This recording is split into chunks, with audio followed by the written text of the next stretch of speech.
Recording in progress.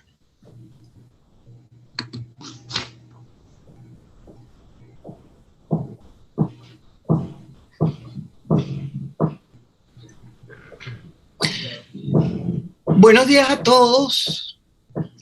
Hoy nos reúne el 9º encuentro dedicado al tema del Esequibo, el cual forma parte de nuestro ciclo de coloquios sobre esta controversia, y en esta oportunidad nos corresponde desarrollar la competencia de la Corte Internacional de Justicia y la cuestión conexa con la determinación de la frontera terrestre entre Guyana y Venezuela. Hemos pasado por una secuencia temática muy coherente y de gran utilidad para la toma de decisiones del Estado en esta materia, e igualmente hemos impulsado a los venezolanos a tomar conciencia del tema.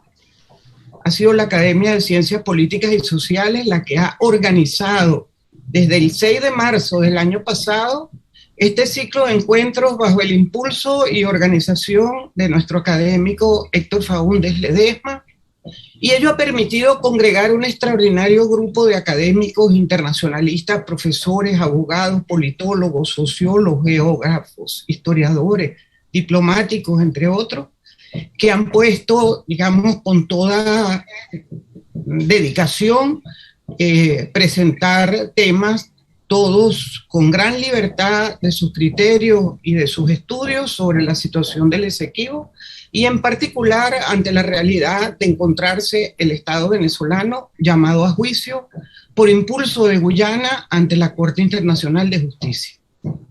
Quiero agradecer a los ponentes que nos acompañan para analizar. I'd like to thank the panelists that join us today to analyze the topic of today: Juan Carlos Sainz, Víctor Rodríguez Cedeño, Asdrúbal Aguiar, and Héctor Faúndez Ledesma. Likely, I want to highlight the support that Universitas Foundation has been giving us unconditionally. Its team allows us to continue and to replicate the messages that we have been discussing here in the cycle of conferences. Special recognition to lawyer Mariana Scolaro, who has dedicated and committed herself since the beginning to these video conferences to do the simultaneous translation from Spanish to English, which means an amplification of the amplification of the message. So I remember to everyone that for the purpose of the translation to speak at an appropriate pace. Without further ado, we start this session, and it corresponds to President of the Academy, Julio Rodríguez Perispecha, to open this event. Buenos días, señoras y señores. El año que comienza nos aproxima a retos ineludibles en el proceso que la corporación ha venido siguiendo a través del ciclo de coloquios realizado a la diligente organización de nuestro académico, doctor Héctor Faúndez. En efecto, el 8 de marzo del presente año, la República de Guyana debe presentar ante la Corte Internacional de Justicia la memoria relativa a la demanda que sigue frente a Venezuela. Por otra parte, la República Bolivariana de Venezuela debe cumplir con lo suyo, sin que hasta los momentos sepamos con total claridad cuál va a ser la línea de acción frente a dicha situación dentro de un año.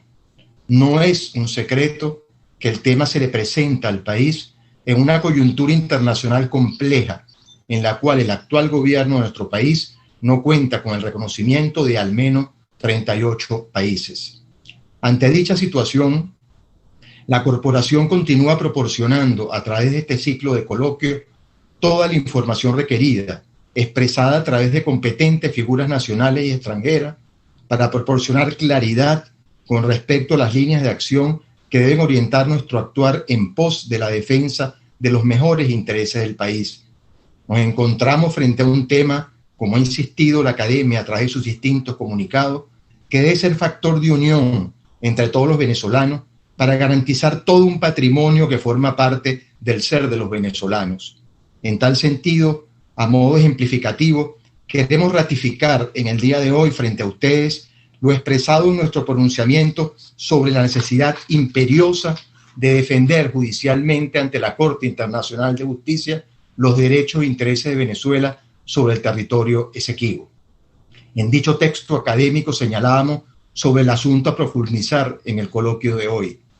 En virtud de la decisión de la Corte Internacional de Justicia, en la cual afirmó su competencia y la continuación del juicio ante dicha instancia, la Academia exhorta a quienes ejercen el poder político en el país como responsables de la defensa de los derechos de Venezuela a ejercer efectiva y responsablemente la tutela de los derechos de Venezuela sobre el Esequibo por todos los medios legítimos a su alcance. La orden del presidente de la Corte Internacional de Justicia de fecha 8 de marzo de 2021 fijó el 8 de marzo de 2023 para que Venezuela presente su contramemorial en el juicio.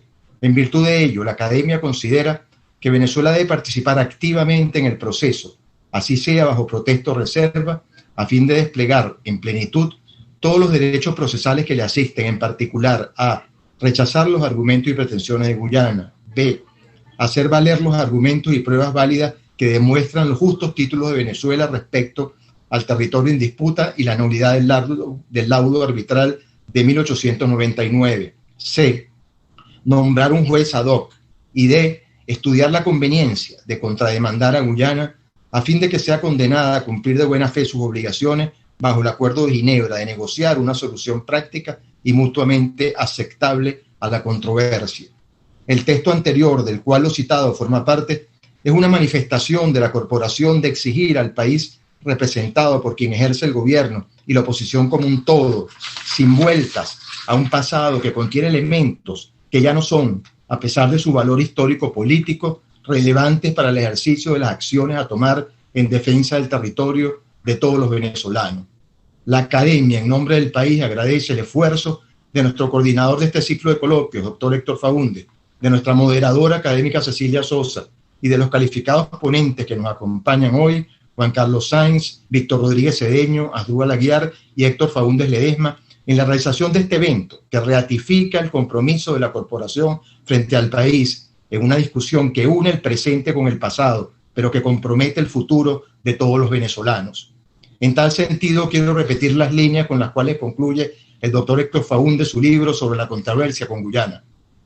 No hace honor, dice el doctor Faúndez, no hace honor a los compromisos internacionales, no hacer honor a los compromisos internacionales no forma parte del ADN de los venezolanos. A menos que alguien tenga otra solución, lo patriótico será seguir defendiendo los derechos de Venezuela, si es necesario incluso en la fase de fondo ante la Corte Internacional de Justicia, respetando las reglas del juego y aceptando que tal vez no siempre tenemos la razón. Este tal vez de nuestro respetado académico, tenemos la esperanza de que al menos ahora se traduzca en una atribución de razón a nuestras exigencias. Bienvenidos todos al acto de hoy y damos inicio a dicho acto. Muchas gracias.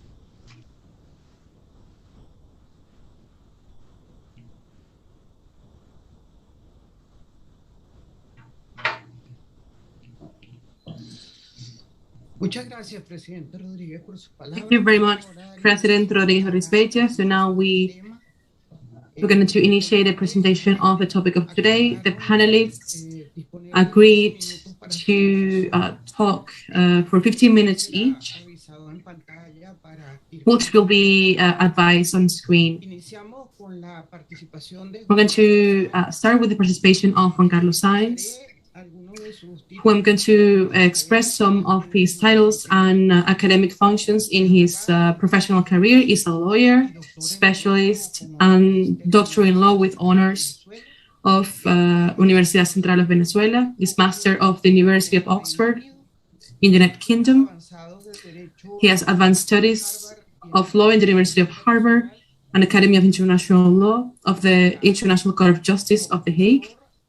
He's a professor of Universidad Central de Venezuela in the Institute of Public Affairs, is a visitor of Alfonso X Madrid University and other universities worldwide.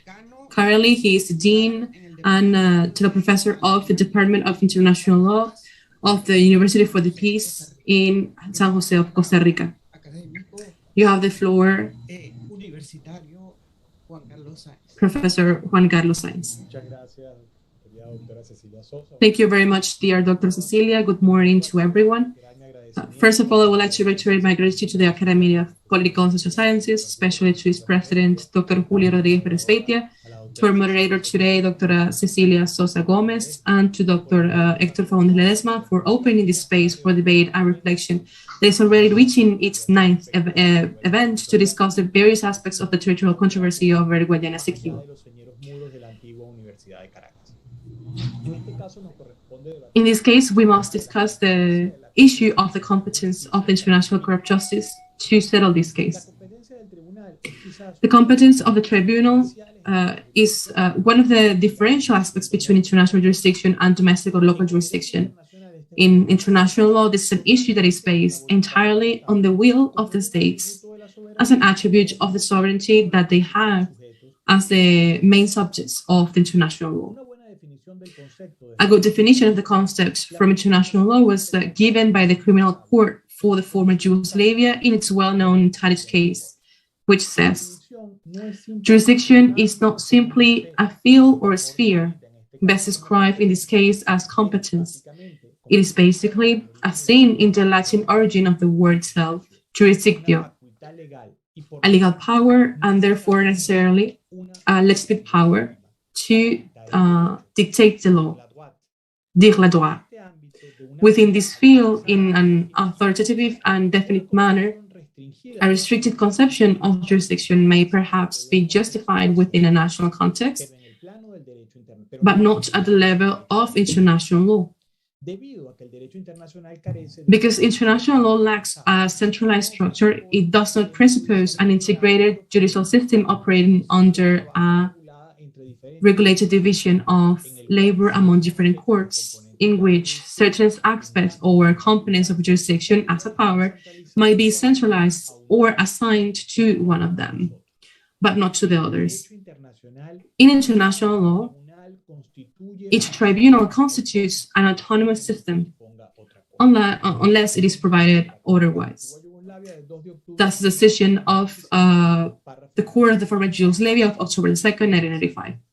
It's the end of the quote. So the jurisdiction of international tribunals is directly linked to the system to which the state is integrated, as it was explained by the decision of Tadic. In this case, we will refer exclusively to the International Court of Justice, which is the judicial organ of the United Nations, where the case was referred by decision of the United Kingdom of Great Britain and Venezuela on the occasion of the signing of the Geneva Agreement in 1966.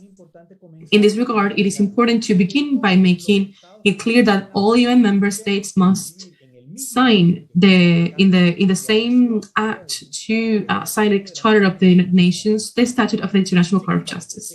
However, this is in no case implies a recognition of the competence of this court to settle questions relating to that state. This recognition of jurisdiction must be made autonomously and preferably expressly by the state that is concerned. Traditionally, 4 ways of accepting the jurisdiction of the International Court of Justice are recognized. First, the title of competence ad hoc by a special mean agreement of commitment. Second, title of competence ad hoc by means of a treaty or convention. Third, title of competence ad hoc by means of a declaration of acceptance of competence under the so-called optional provision. And fourth, title of post hoc competence through the figure of the forum prorogatum.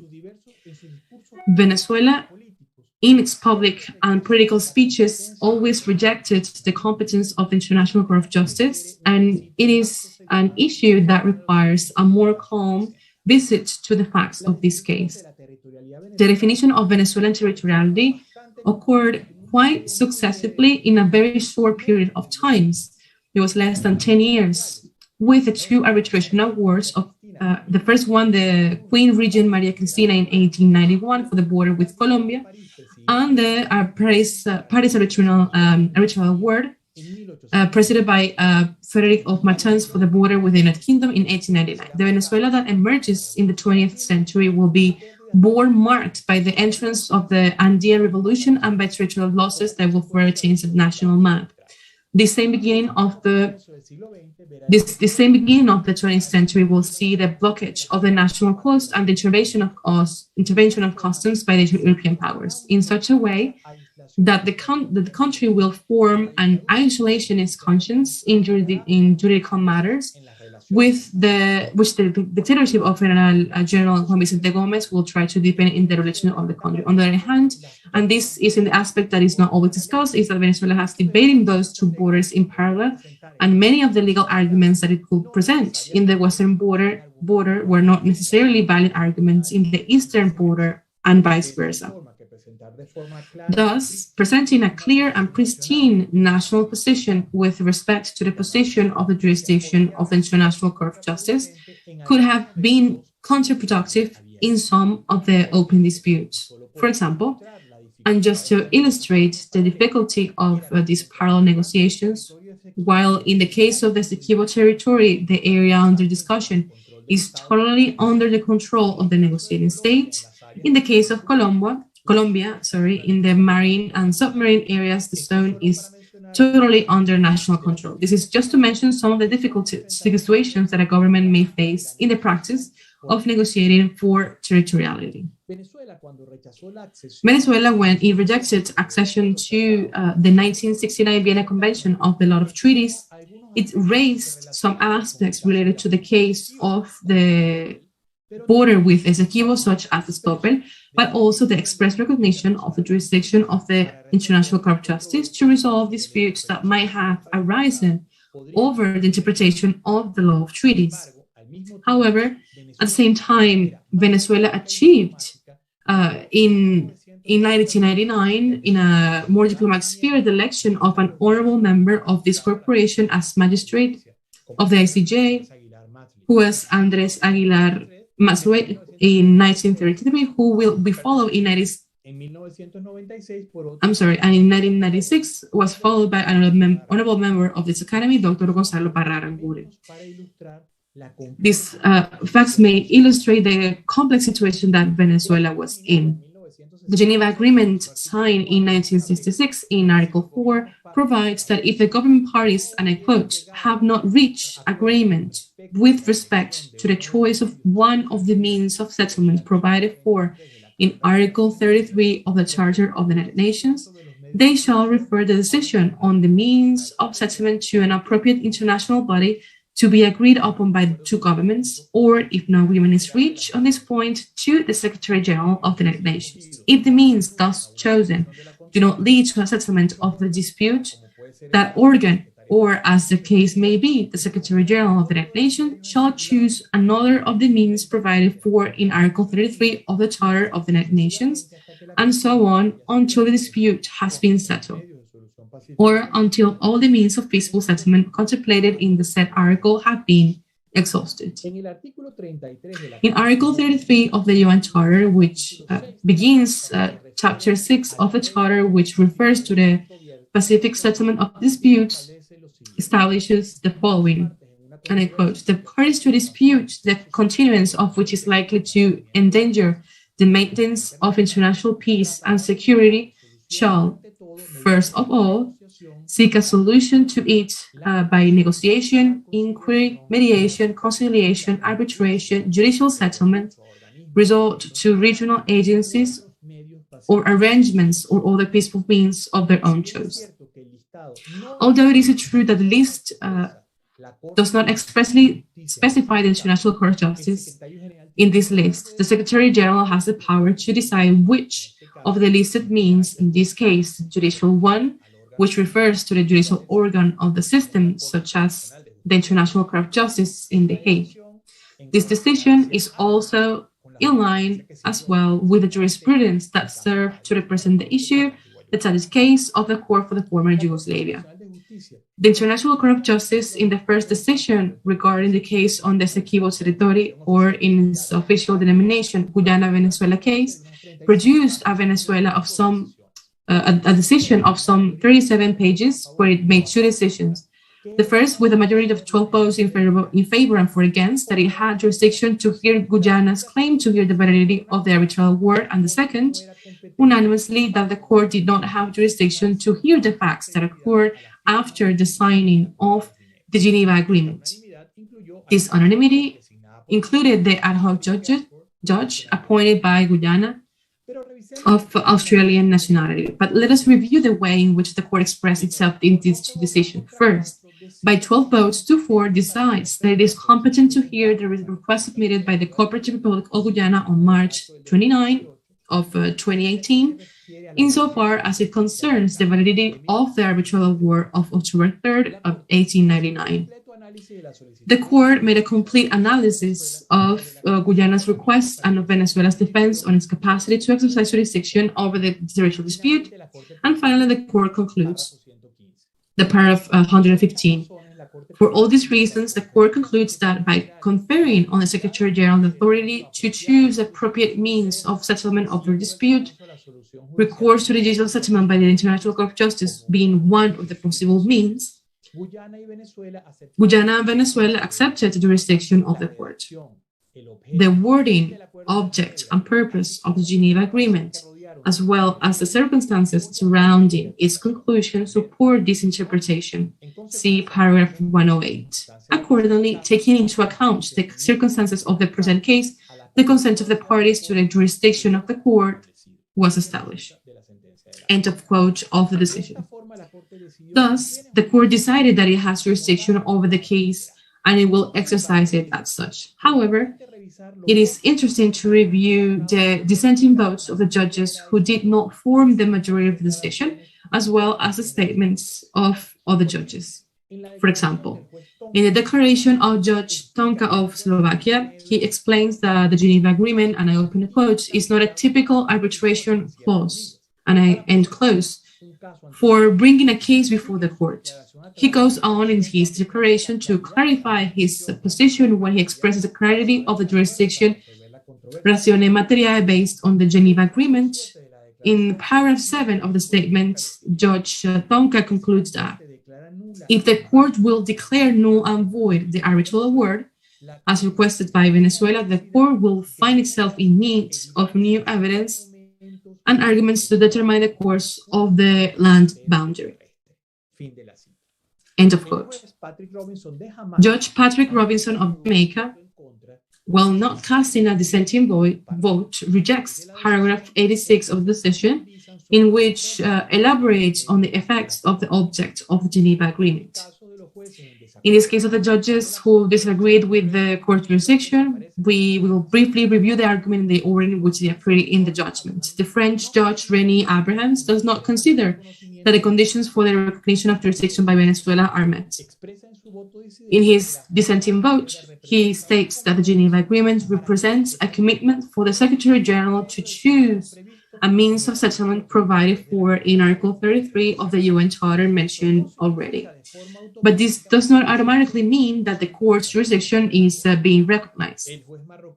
The Moroccan judge Benouna considers that the court did not sufficiently analyze the issue of the consent of the parties, especially Venezuela, which by not appearing obliges the tribunal to a thorough examination in order to be able to fulfill expansion.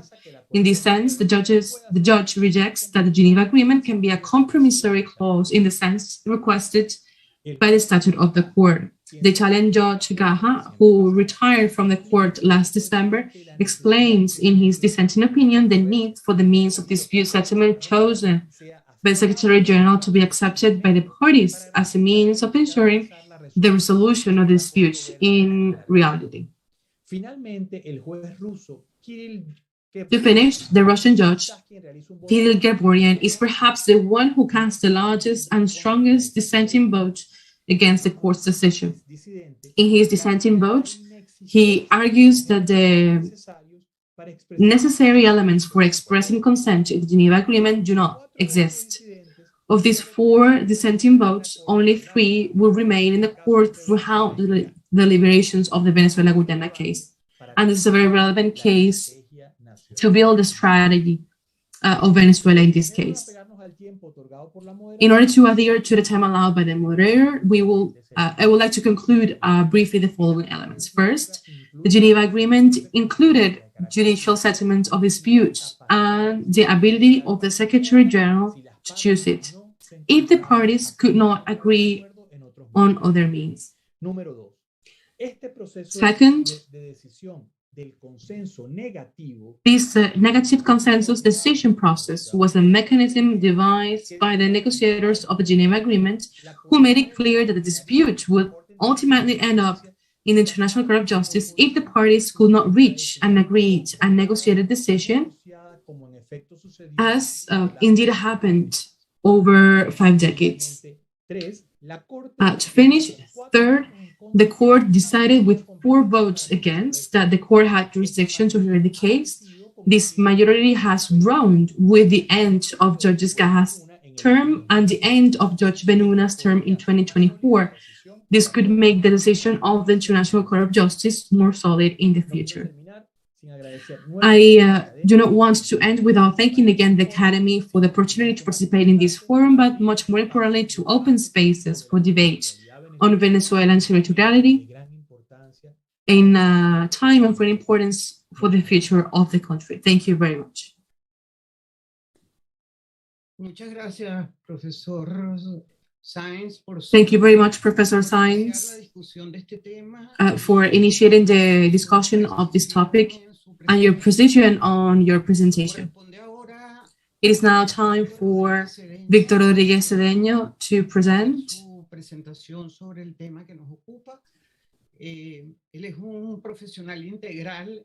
He's a comprehensive professional regarding its function. He's a lawyer, diplomatic, a former ambassador, professor of international law. He was a permanent representative of Venezuela before the United Nations. And he maintains in a permanent activity in his areas of specialization. You have the floor, Professor Víctor Rodríguez Cedeño.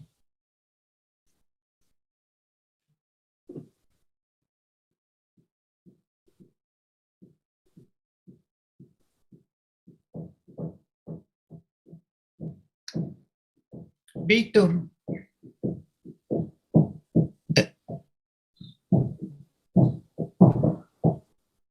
Abre el micrófono.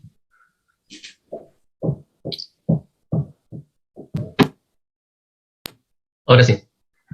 ¿Me oyen? Can you hear me? Perfectamente. Ok, perfecto. Perfectly. Okay, perfect. Thank you very much for Dr. Rodríguez Berisbeitia, Dr. Faúndez, and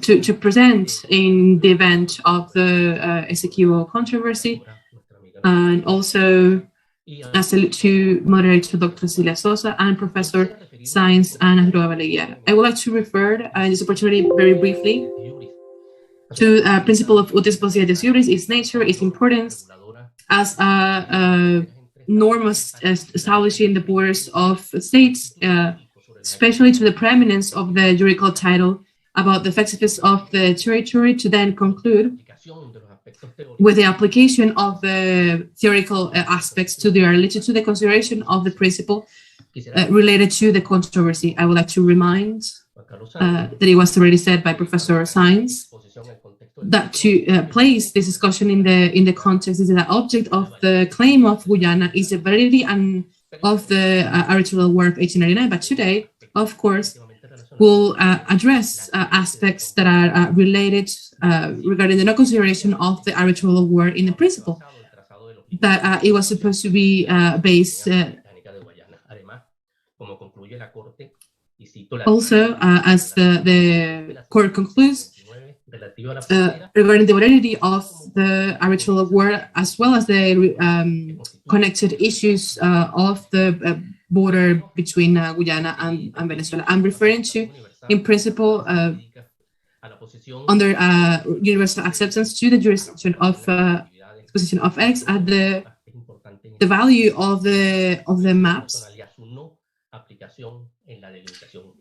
and the no application in the delimitation of the territory. And then I will refer to the principle, as I said, in the text of the controversy in the Treaty of 1897, in the arbitral compromise that lead us to the arbitral war of 1899. Let's us remind that Eudis Possidetis is inspired in Roman law, as I have, and law in the 17th century, and from 1810, it is critical that marked the independence of Central America to guarantee the new states in South America that independed themselves from the Spanish crown. That were established in the case of Venezuela, confirmed afterwards of the Royal Charter that created the Captain General, and then in 1830s, when Spain recognizes their independence and renounces to the rights that it had over Venezuela. Venezuelan territory was delimited from 1890 from Angostura and the Constitution of 1821, 1830, when we separated them ourselves from the Gran Colombia. And it is always established that the limits of the states are the same as they were in 1810, as it belonged to the Captain General of Venezuela in 1777. The inherited territory from the crown is considered by arbitral important decisions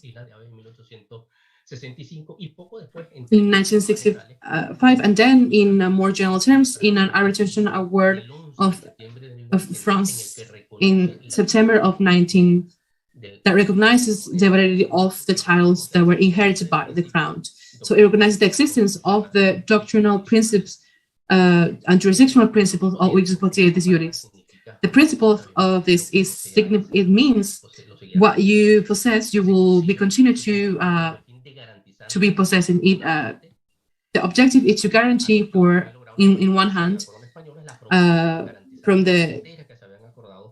to guarantee the borders that were agreed before the independence, and in the other hand, that in Hispanic America there were no more territories, and no relevant before the occupation and the possession as a base of a valid legal title. In the decision regarding border, the Venezuela-Colombia defined the Ius Possidetis as when the European colonies established before the 19th century adopted a constitutional law principle to add the Ius Possidetis Juris of 1810 to give the possibility of the limits of the republic recently constituted, which were the frontiers of the Spanish crown that were established before. So that guarantees that there is no more territories, no more colonial territories in Hispanic America. In the critical date in 1821 to the Central American region, and the important thing is that the International Court of Justice, in a decision of 1926, in a issue with Burkina Faso, reiterates the significance of the Ius Possidetis Juris, and an essential part of the principle is that guarantees the respect of the integrity of the territoriality, the limitations of administrative divisions or colonies that derive from the same sovereignty, and the application of this principle will. The principle is origin Hispanic American, but also in the African regions. It will translate as well in the principle of the intangibility of the borders. It's the court also considered these principles that is identical to the Ius Possidetis Juris, but the principle of Ius Possidetis allows the change of borders as long as there is an agreement between states. The principle of intangibility is being criticized a little bit because it would mean the impossibility to change if agreed upon the parties. Even though this principle has set the court, it is not just a norm that belongs only to Hispanic America. It's a principle of, it's a general principle of law that connected to a process of independence wherever it occurs. It is important that it's a legal principle, it's a universal principle, if a normative principle that regulates the relationships, the territorial relationship between states. Far from being a political principle, it is important to delimit the borders between states. The principle has a legal nature, and it has been recognized as this in the doctrine, and in Venezuela in particular, the court of the territorial controversies of Somalia between Salvador and Honduras. It has been reiterated, and it has been given a legal nature to the preeminence of the effective possession as a base of, as a foundation of for sovereignty. The possession of rights and of law. It is the possession by law. It derives from the Indian law by the interpretation of application of ius hypothesis juris and de facto possession. It is simply with the possession without considering the ius hypothesis juris by means of the occupation. At any case, the occupation for it to generate a legitimate possession, it needs to be pacific, continuous. It shouldn't be a rejection of the states. And also in the controversies of Guyana, in reference to this principle, when since 1840 we see how the British administration keeps moving forward to the west sides of the Essequibo River, and Venezuela constantly, with all these incursions and invasions to that area in Venezuelan territory, led to even the rupture of the relationships with Guyana, and later negotiations were initiated to avoid that Great Britain will move forward. Great Britain never wanted to negotiate, but rather do not recognize the integrity of the territory.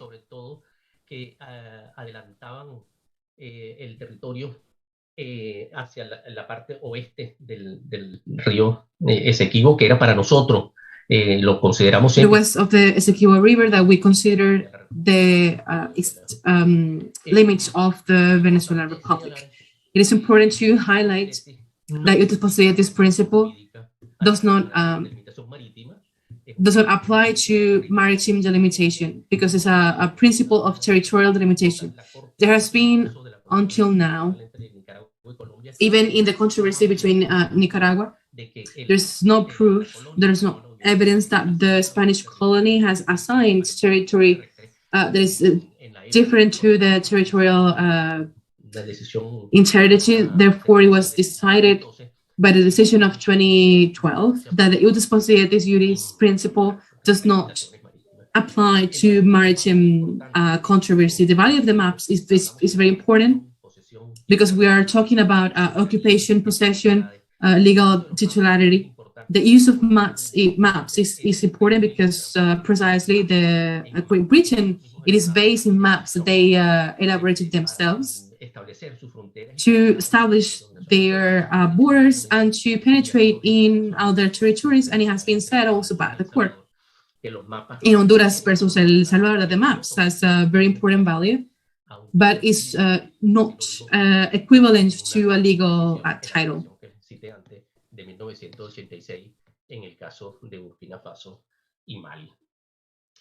Ahora bien, lo importante es que el principio del uti possidetis. Now, it is important to mention that the principle of ius possietis juris, when the compromissory clause of the arbitration is initiated, it is out of curiosity. Venezuela had presented even doubts, but however, it included the principle of establecer la frontera, porque la ocupación no era válida, no había sido contestada siempre por because the Venezuela. occupation was not valid. La aplicación del principio no se hace y por supuesto el trazado. The application of the principle does not happen. A la prescripción adquisitiva y se le da prioridad. And it gives priority to the acquisitive prescription. Protestó siempre. Venezuela always protested desde 1830, como dije, hasta 1830. Since 1830. Todas las pretensiones y las pretensiones británicas sobre nuestro. All the Great Britain pretensions over the Venezuelan territory. En el caso de que tenga que examinarse la titularidad jurídica. It is important in the case that we'll have to examine the legal titularidad over our territory. To discuss the application of ius possidetis juris principle and the compromissory clause is separated to the acquisitive prescription and not recognizing the principle of the ius possidetis. And there is a contradiction because the general principle that has been applied and it has been accepted by the doctrine. It was a principle by the same arbitral agreement, but that immediately it could be applied a different way. It won't be in contradiction with international law, which is, so the principle of ius possidetis must have prevailed, but it wasn't.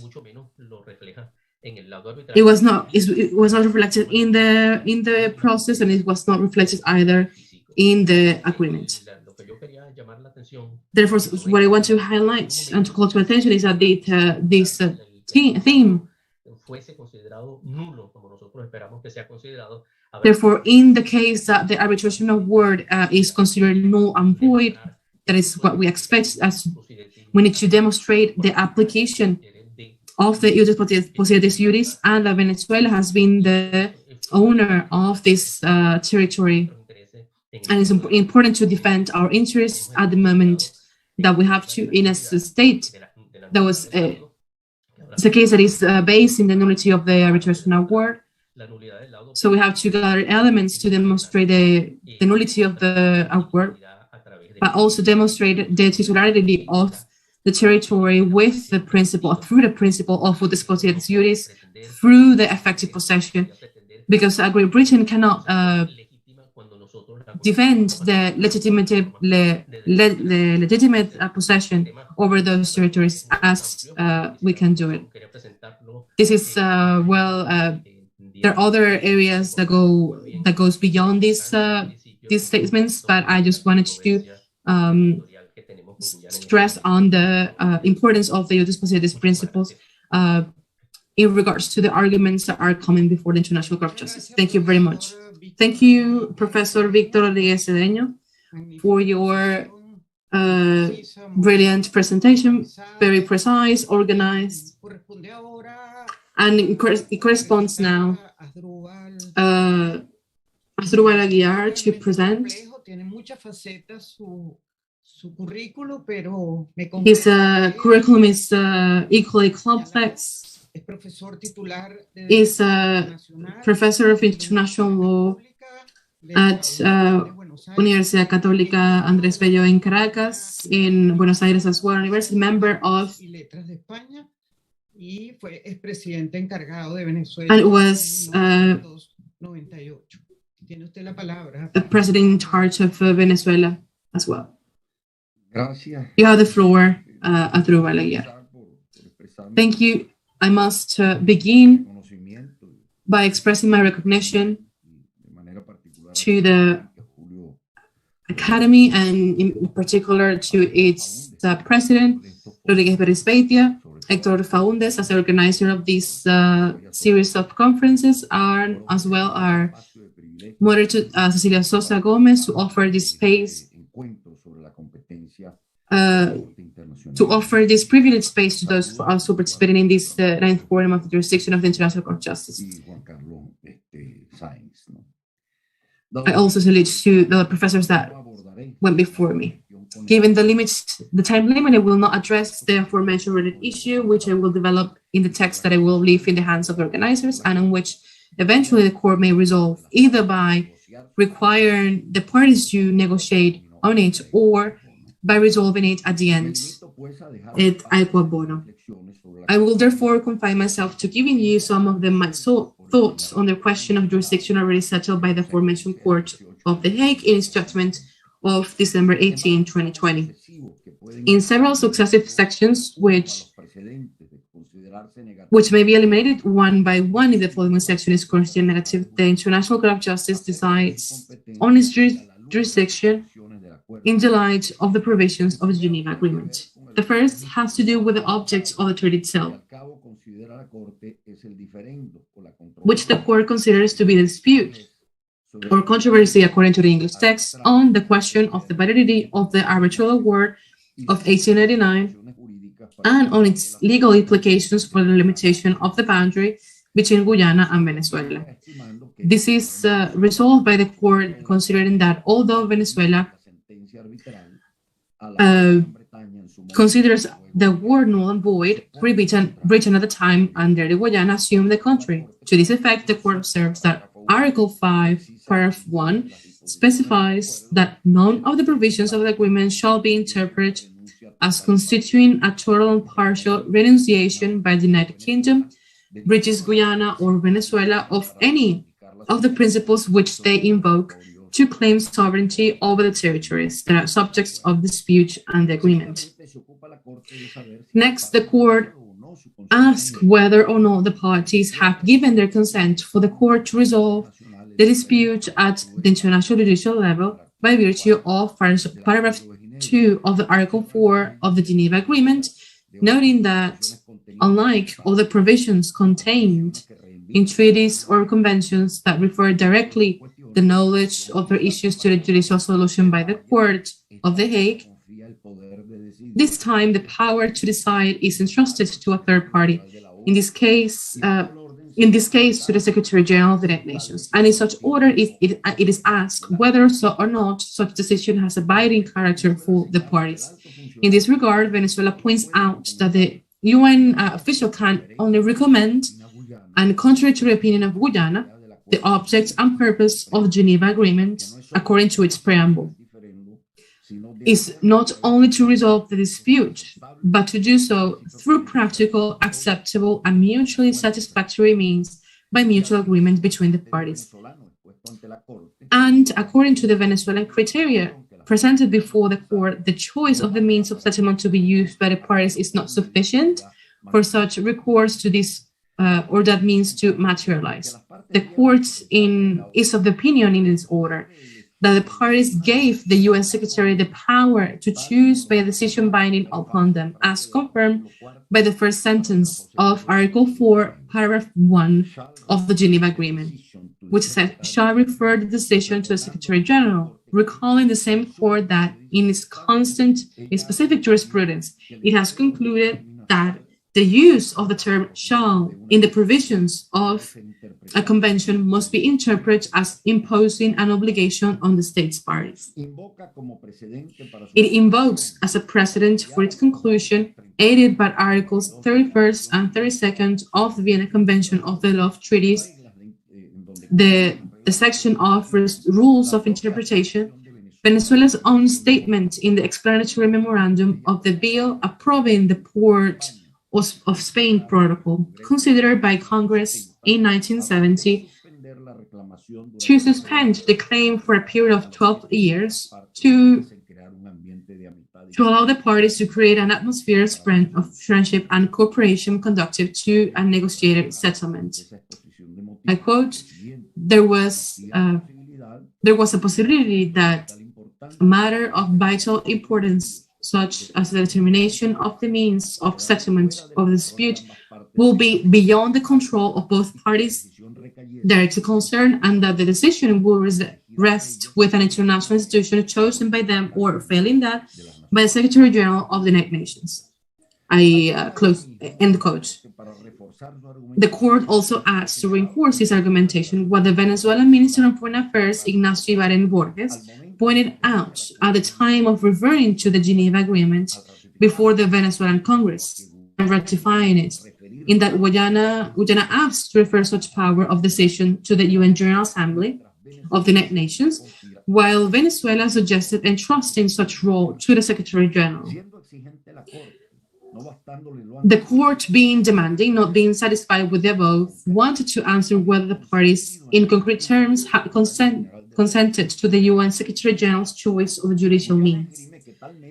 Guyana argues that such a means is provided for in the Article 33 of the San Francisco Charter, and that to omit or exclude it will imply depriving the Geneva Agreement of all its effectiveness by leaving it condemned sine die to an open-ended process of disposition of diplomatic means whose results can constantly block one of the parties, which in this case was demonstrated by the Guyanese behavior since the signing of the agreement, during the validity of the Joint Commission, and the practice of the good offices carried out by persons designated by the UN Secretary General.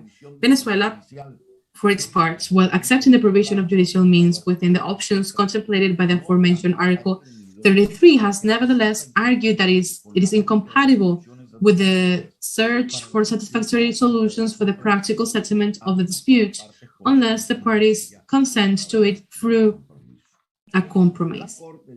The court, from the outset, believes that if the parties had decided to exclude such a means, they would have done so provided in the Geneva Agreement, listing the means accepted and avoiding reference to the content of Article 33 of the UN Charter. And it adds that the phrase contained in Article 4 of the Geneva Agreement, specifically paragraph 2nd,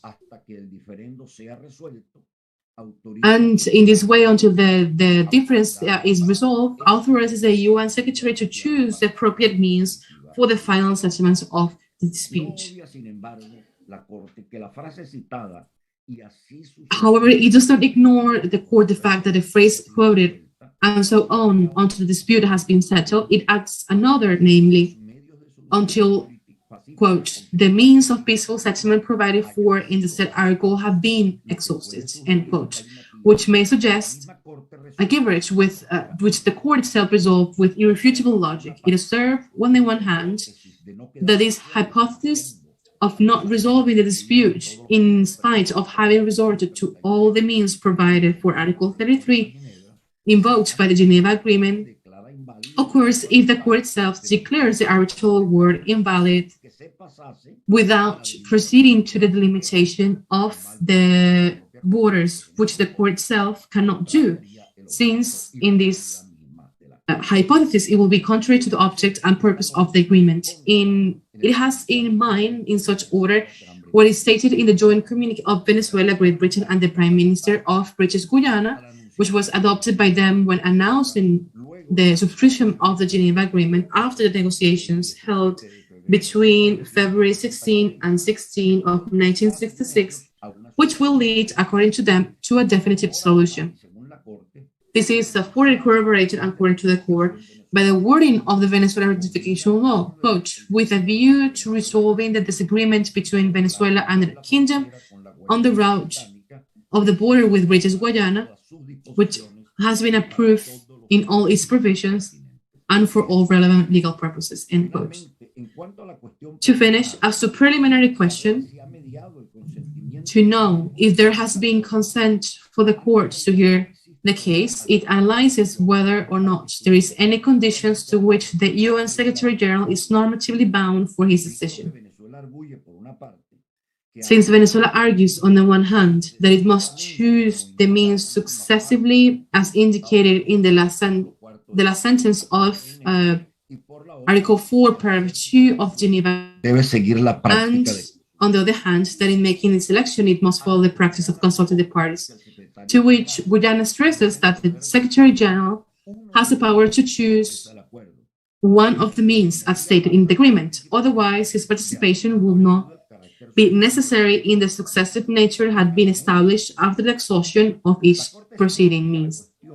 The court simplifies the questions and resolves it in a simpler manner, since by conferring power to choose, it alludes to an action to choose and decide among several options, as well as the reference to its successive character. What it indicates is that it has to choose until one of the means succeeds in resolving the dispute. On this question, we have referred in detail in our preliminary section to the principle of free choice of means enshrined in the UN Resolution 2625.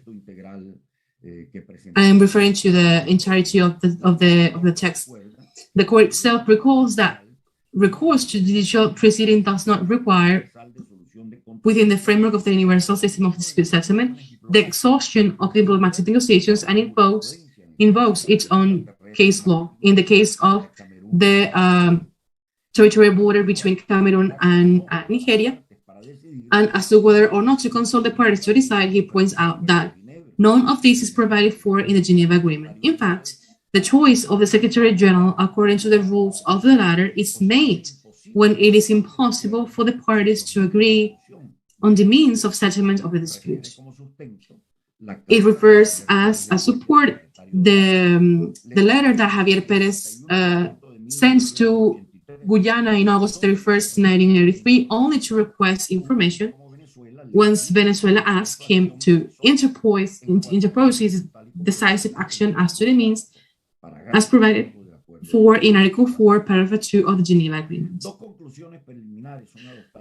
Two preliminary conclusions are adopted by the court in its motiva and after other particular arguments that it adds related to the central issue of consent, either in relation to the acceptance by the parties of the judicial process or in relation to the legal effects of the decisions of the UN Secretary General, namely, quote, by concluding the Geneva Agreement, the two parties have accepted the possibility that, by virtue of Paragraph 2, Article 4 of this instrument, the Secretary General may, in order to settle the dispute, choose judicial settlement through the International Court of Justice as one of the means provided for in Article 33 of UN Charter. That by referring on the Secretary General authority to choose the appropriate means to resolve the dispute by the court,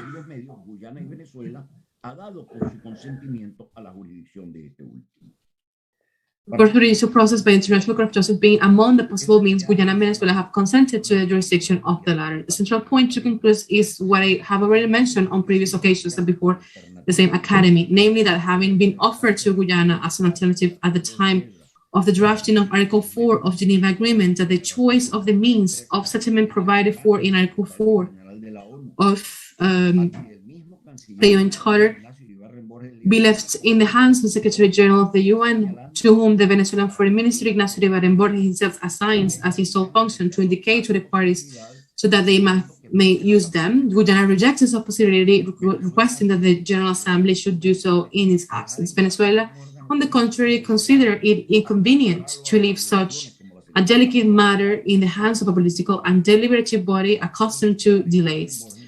For Iribarren Borges, the court offered the advantage of being a, quote, permanent body free of inconvenience, end quote. Hence, in interpreting the scope of Article 4 of the agreement in commento, he discerned two separate moments as processes, that of reaching a prior satisfactory solution through, and if it was not possible, that of reviewing the 1899 award through adjudicative means as has support. He explained it in this way clearly, quote, finally, in accordance with the terms of Article 4, the so-called award of 1899, the event that a solution satisfactory to Venezuela is not reached beforehand shall be reviewed by means of arbitration or judicial recourse. I thank again to the Academy and my colleagues that are joining me in the panel, the opportunity to participate in this space. Thank you very much. Muchas gracias, profesora Asdrúbal Aguiar. Thank you very much, Professor Asdrúbal Aguiar, for your presentation. And it corresponds now the final presentation of this conference. particular to the topic of today, the scholar Héctor Faúndez Ledesma, who is a lawyer, is a diploma in international and comparative law in human rights. In Strasbourg is Master of Law at Harvard University, Doctor in Philosophy, King's College of in London, Professor of International Law and International Human Rights Law in Universitas Central de Venezuela. He has a collection of books that has written in the subject of human rights, international law, that are very well known for all. So I give the floor to Professor Héctor Faúndez Ledesma, our scholar that has also coordinated all the year of this series of conferences on the subject of the Esequibo. Deseo de llevarlo a todos los venezolanos, and with a desire to bring this topic to all Venezuelans and even internationally.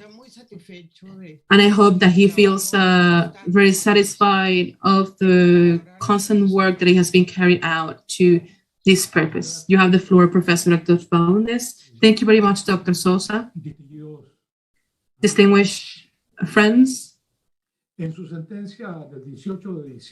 the decision of the March 18 of 2020, the International Court of Justice said that it was competent to settle the matter of Guyana in what concerns to two aspects. One, the validity of the arbitration award of 1899, and two, to respect of the question related to the definitive settlement of the controversy regarding the land border between Guyana and Venezuela. Any pronunciation of the court on this related matter, it depends on the response of that it gives to the main matter, which is the validity of the arbitration award. If it's valid, the court will not have to address the related question. Only if the court decides that the arbitration award is null and void, the court can then address the issue of the definitive settlement of the controversy related to the territorial border between Venezuela and Guyana. It is important to clarify that this issue, this issue is not secondary. This is the main issue of the controversy. It's what interests us. Another thing is that the examination, it depends on the response given to the first issue. This related aspect has 2 points that are relevant. First, the collateral issue for Venezuela is the central issue of this topic. The settlement of the controversy itself, as Venezuela as a legitimate owner of this territory. Then there's another issue about the procedure that must be taken to resolve the territorial disputes. The object of the controversy is the substantive matter, if either has to be with the territory or with the border. In this sense, the dispositive part of the judgment, it refers to the controversy of the territorial border between Guyana and Venezuela. Part of doctrine distinguish between territorial controversies and border controversies. In the first case, is taking the territory as a whole, a province or a region. As an example, we have disputes of the sovereignty of islands, the cases of the Palma Islands, the Malvin, or the islands of the Beagle Channel. Examples of provinces of regions, we have Tanganyika, and Campos de Hielo, el Chamizal, el Cachemira. In those cases, what it is in dispute is who is in the possession over those territories. In relation to the border controversies, what is in dispute is the line that divides territories. According to, as examples, we have the delimitation of the maritime borders of the Gulf of Mexico, controversy of Nicaragua, the border disputes of Burkina Faso.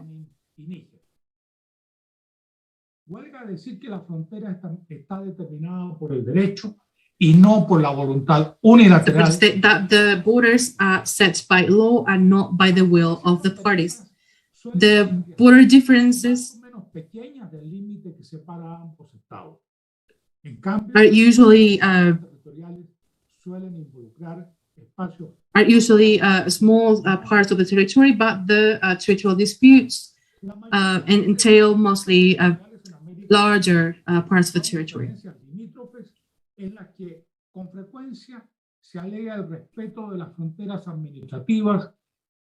this type of this, in terms of the disputes, what is mostly raised by the parties is in respect to the colonial, the borders in the time of the colony.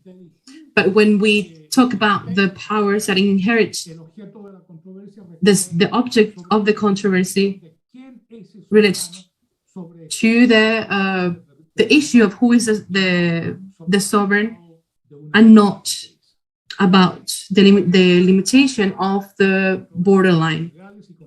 In terms of the difference between these controversies are slight, and sometimes lack of practical consequences,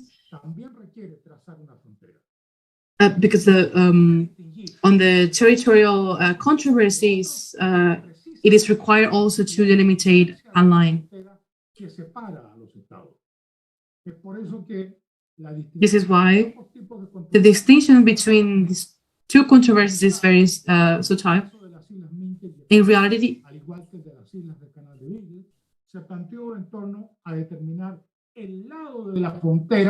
in the examples that we have given, the controversy was based in delimiting the line. In the case of Essequibo, we also need to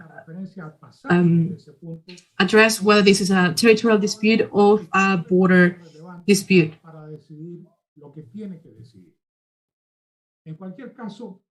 In any case, in the fight over the Essequibo, the central element is sovereignty over the Essequibo territory.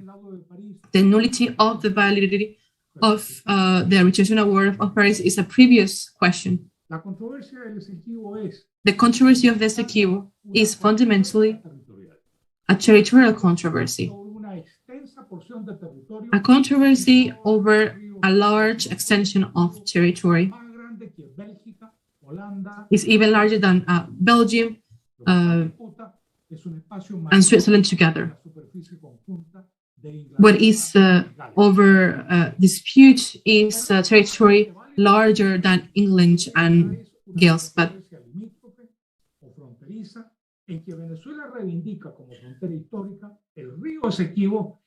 what Venezuela reivindicates as a historic border is the line of the Essequibo River. In paragraph 195, in the decision of jurisdiction, the court said that the controversy between the parties is territorial, and the court must necessarily delimitate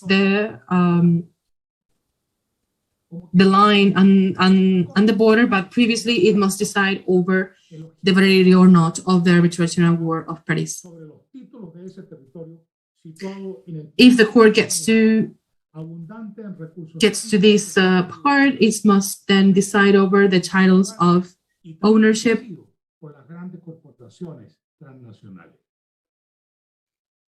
De manera que hay que estar alerta. Then we must be alert if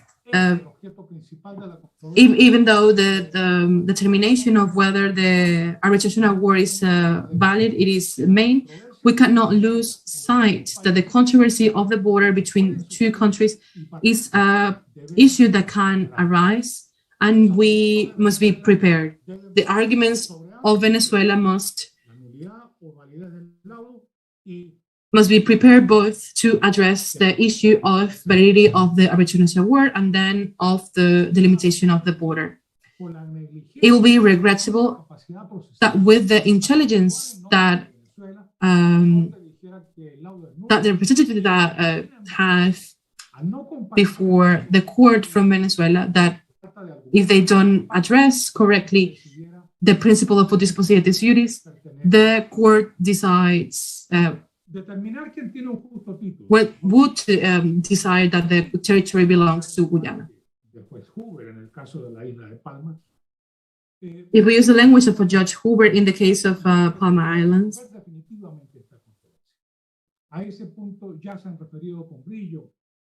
to this point, this point has already been addressed by the panelists that had preceded me. And so I want to talk about specifically about the way that the court can address the solution of the controversy over the land border between Venezuela and Guyana. What is interest to the parties is which one has the right to exercise the sovereignty over the territory. But in most cases, is the form what defines the substance. It is not the same to decide the issue attained to the rules established in the arbitral compromise rather than the rules established in the Geneva Agreement.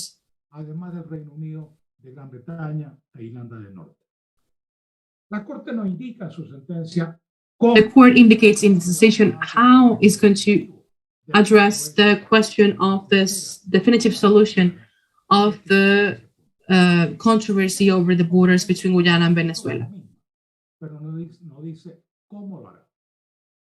The court says that it has a competence to address that issue, but it does not say how it would address it. It could pronounce about it in the same decision in which it talks about or it decides the question of validity of the arbitration award.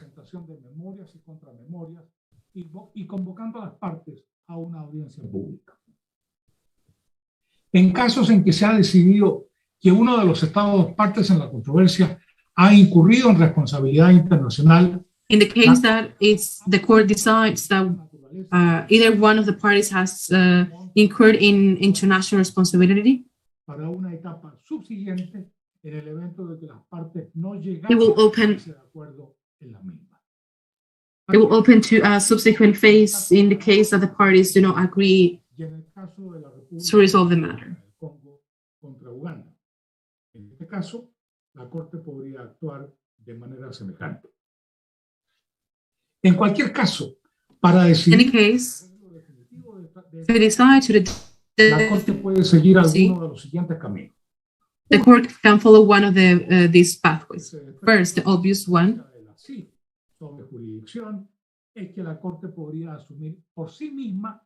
is that the court can assume by itself the decision about the border controversy. Two, the court can deflect again the matter to the UN Secretary General.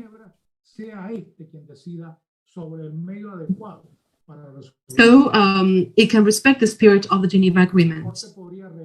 Three, the court could resent the case to the member states. So in the terms of the Washington Treaty, they elect a new tribunal. Fourth, the court could resent the matter to the member states for themselves to try to solve it. There are some options that are discarded first. In principle, in light of what is established in the Geneva Agreement, the court could not choose another mean different to solve the controversy. That's a conclusion. That's something that corresponds to the Secretary General and not to the court. However, if the court decides that as a consequence of the nullity of the arbitration award, the decision will be compatible with the terms of the Geneva Agreement. But the court cannot elect the new arbitrators. So the options are, in the first place, a first hypothesis that it comes from the judgment itself is that the court decides directly the border controversy. If this is the case, the court has to set the definitive border. We have already commented that the court can decide on this matter in the decision itself, or in a decision that is focused just in that point.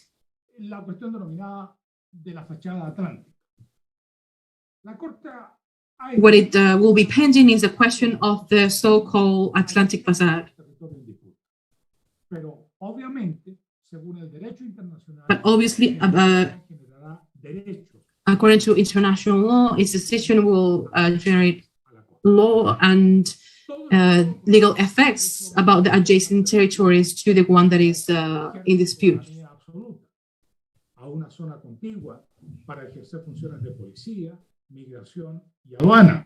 A una zona económica exclusiva y a una plataforma continental respecto de la cual tiene soberanía plena. En consecuencia, la decisión de la Corte tendría un efecto directo en el contenido de cualquier acuerdo para delimitar esos espacios. Y si las partes no llegan a un acuerdo sobre la delimitación de los mismos, el derecho internacional proporciona principios y reglas subsidiarias. La Corte ha excluido pronunciarse sobre la delimitación de los espacios marinos y submarinos. The court has excluded itself to decide regarding the maritime and submarine controversies. It is not the same that the border, the territorial border, will be perpendicular to the coast.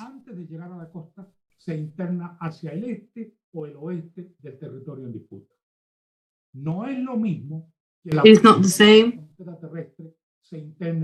but the definition of the territorial dispute projects to the west or to the east. Option 2, if the court resents the issue to the UN Secretary General, it could be the argument of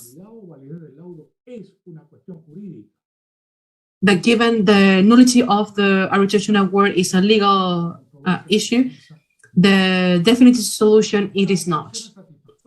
To seek satisfactory solutions that be practical is not a function of the court, and the judicial resource is not the ideal means to resolve it. As a consequence, as application of Article 4, Paragraph 2, the court can decide that the UN Secretary General is the one that must provide these other solutions. Option 3, a new arbitration tribunal designated by the parties. If the arbitration award is null and void,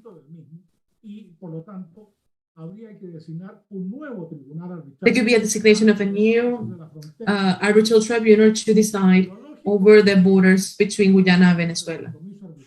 But in the terms of the arbitration compromissory clause, that it will be the parties that elect the new arbitral tribunal. There is no, in my opinion, support for the UN Secretary General or the court to elect the arbitrators.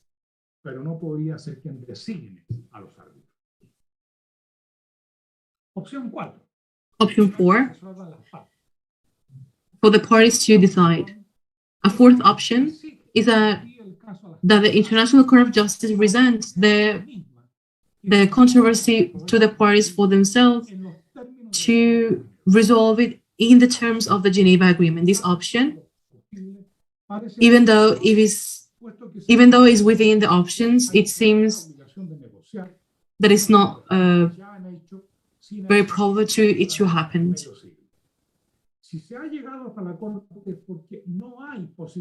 Because if this controversy has reached the court, it means that it's not possible for the parties to reach a negotiated solution. In a territorial controversy, what is at stake is so important.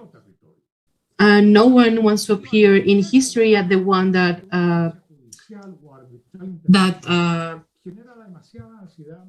give up territory.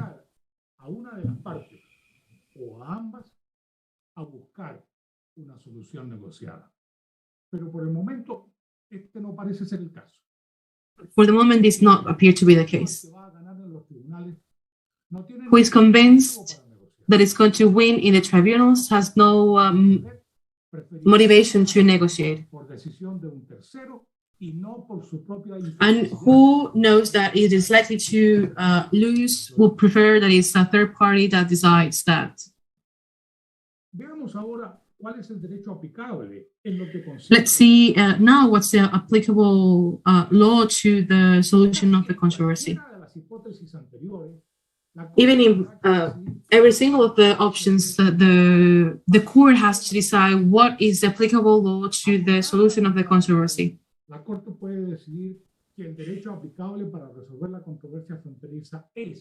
If one option is to the law that it was settled by the parties in the arbitral compromissory clause, 2, the law of the Geneva Agreement, and 3rd,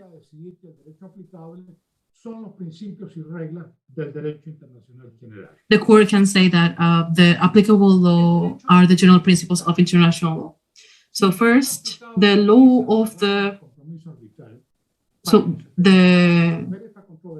law of the compromissory clause. The Articles 3 and 4 of that commitment establish clear norms. According to Article 3, the court must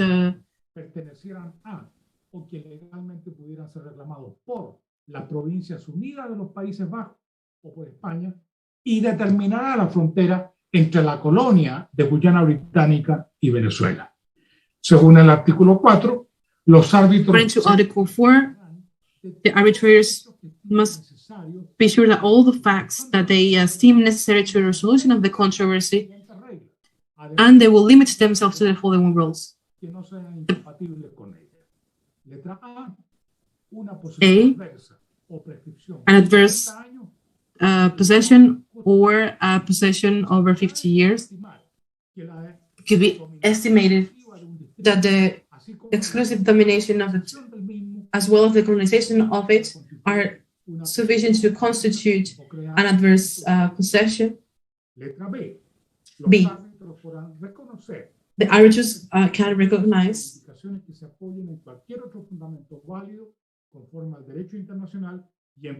other foundations according to international law, as long as they do not counterpart the previous letter. So C,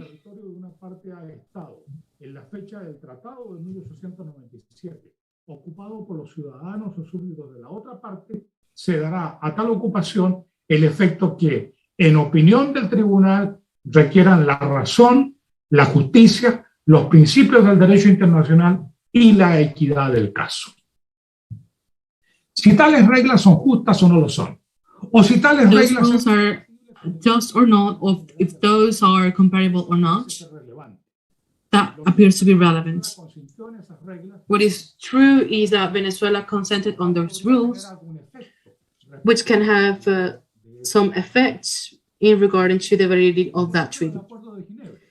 the law of the Geneva Agreement as second option. If the applicable law is the one of the Geneva Agreement, this reflects the most recent commitment between the parties to resolve the controversy. According to the commitment of the parties in these parties, these six satisfactory solutions for the practical solution of the controversy. The Geneva Agreement contemplates solutions and attain to rules of law. In this case, the rule is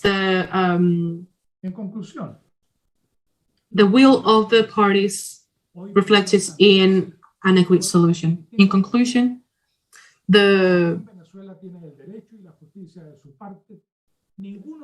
even if it's true that Venezuela has the truth and justice on their side, any of the pathways that can develop are not easy.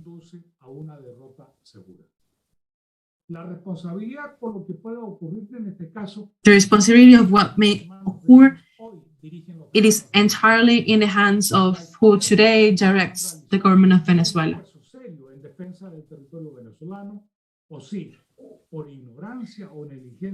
It is not clear whether by ignorance or lack of effort, it will be the possibility to recover the Esequibo will be lost permanently. Thank you very much.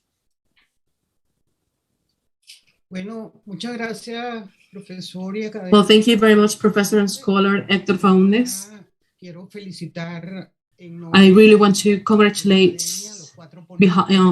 on behalf of the Academy to the four panelists por la complementariedad de sus presentaciones, for the complementarity of the presentations and the challenge they had to produce presentations in 50 minutes, except of Professor Héctor Faúndez that gave us all possible pathways in the theme of Esequibo, and that is why we were tolerant in giving him additional minutes. So thank you very much for all the panelists.